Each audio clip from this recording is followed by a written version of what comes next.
Hey gamers, today we're diving into the final quest of Act 1, the Mad Wolf of Ogham. This is a challenging boss fight, but with the right strategy, you can conquer it.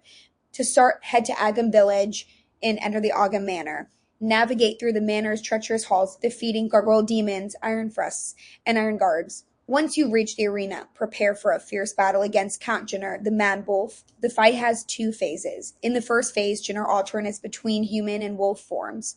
Dodge his charge attacks, ice spears, and traps. In the second phase, he transforms into a monstrous wolf, unleashing powerful blood, sprite, and area damage attacks. To increase your chances of victory, prioritize cold resistance to mitigate his ice-based attacks. Stay mobile, use healing and damage-boosting potions, and utilize powerful area of effect abilities.